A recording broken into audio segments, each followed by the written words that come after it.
Excellency Mr. Edgar, President of the Republic of Zambia, His Excellency Mr. Jacob G. Zuma, President of the Republic of South Africa, will undertake a state visit to Zambia from the 12th to the 13th of October 2017. The upcoming state visit bears testimony of the excellent bilateral relations that exist between the two countries. Our bilateral relations are premised on historical ties that date back to the pre-independence era, as well as the liberation struggle of Southern Africa and South Africa in particular. The state visit will coincide with the official launch of the Oliver Tambo Heritage Site. Zambia will join South Africa in celebrating the centenary years of the life of Oliver Tambo, who lived in Zambia for 22 years during the fight against colonialism and apartheid. The two leaders will deliberate on a number of bilateral issues of mutual interest to the two countries. Further, the two leaders will consider the outcomes of the second session of the Zambia-South Africa Joint Commission for Cooperation, which took place from 9th to 11th October 2017, and deliberated on cooperation in political, diplomatic, economic, social, defense, and security matters.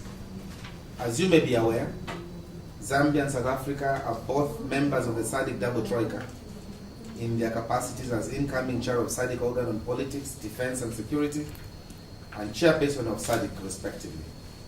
It is therefore important that the two countries confer on matters of mutual interest in the region. This visit is important to Zambia's developmental agenda and the implementation of the 7th National Development Plan, which requires strategic partnerships with the international community to achieve the ultimate goal of a diversified and resilient economy for sustained growth and socio-economic development. As I said earlier, what brings us together is much more than what divides us. And ours is to dwell much more on that which will make our two countries economically emancipate. So my sister, I would now like to invite you to also take an opportunity to say one or two things. Oh yes. Thank you so much. An offer from you, how can I say no? Honorable Minister and MP, Honorable Harry Kalaba, Minister of Foreign Affairs, Zambia, senior government officials in the room. What a successful JCC. Thank you very much for a warm reception, for the legendary hospitality that our people enjoyed for more than 30 years when they were declared second-class citizens in their own country. This is the place they called home. This JCC would not have come at a better time than having a state visit at the invitation of His Excellency President Edgar Lungu of Zambia, to His Excellency President Jacob Zuma to come to Zambia, the home, his home, by the way, President Zuma, but above that, the home headquarters of the African National Congress and the home of Oliver Reginald Tambo for more than 30 years. And that during the state visit, one of the highlights, besides witnessing the signing of MOUs and agreements, they will tell us, they'll give us further instructions. But I know that it's also quite a momentous occasion that we will be launching, or our heads of state will be launching the heritage site together on the 13th. In this year, 2017, the year that has been declared the year of Oliver Reginald Tambo in South Africa, and just a few days before his birthday, had he lived, he would have been 100 years old this year. What an honor. No amount of words can ever say it the way we would have loved to say it from our hearts. Thank you so much for being friends in need and indeed, and real brothers and sisters through thick and thin. We shall endeavor to live up to the instruction of our leadership, to make sure that the already signed agreements are implemented, that there's a matrix for implementation plan, but that which has still have to be signed, there's quick follow-up. Those that are still outstanding to be signed gets the necessary and urgent attention, because our people outside are fighting against poverty, unemployment, and inequality in 2017. We cannot allow a situation where we push them, nudge them to continue singing the Uhuru song when they are spectators. We need to lead from the front. And I am truly humbled that you and I have been given this assignment at this time, when our leaders are instructing us to change, together with our officials, to continue doing business as usual. But that if we want radical economic transformation, it doesn't mean take up arms again. It means go the business unusual way to change the trajectory, particularly of ownership in the economic sector. That we increase trade, we trade more with each other. From the bird that I got to know in my adult life that is very expensive, called quail.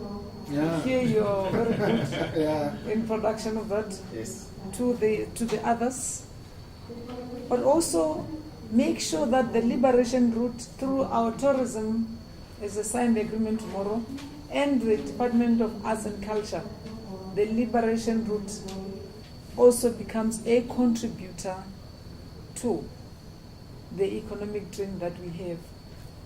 Our children, our great-grandchildren, our grandchildren should know how important, how valuable, how priceless this brotherhood and sisterhood, this partnership, that no amount of money can buy you this. The only way we can be remembered is if we, in our own small way, contribute to make it better every day.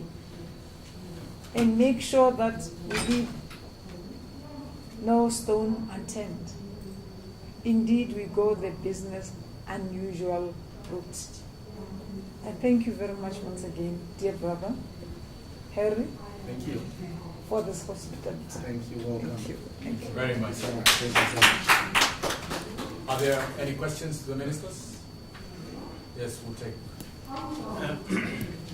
It's Mzwani Lebed from the SABC South Africa.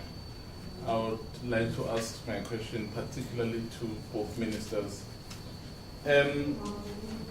It's very encouraging and perhaps very good to listen to you speak the way you do. But I think at the end of the day, words will not necessarily satisfy our people, to steal from your language, our people. So what is it? What are the mechanisms that we have put in place to make sure that when you take the flight back home, and then the people of Zambia feel, well, I'm not talking about, when I'm saying the people, I'm not necessarily talking about the officials, but I'm talking about a man in the street feels, well, the arrival of South Africa's president has actually made a difference in my life as an ordinary citizen. same thing back in South Africa to say our president was in Zambia and then we are told there's this beautiful relationship. Indeed, I can see it because instead of living in a shack, I've now moved to a house. So what is it? What are the mechanisms that will make sure that these things get translated into practicalities for ordinary people?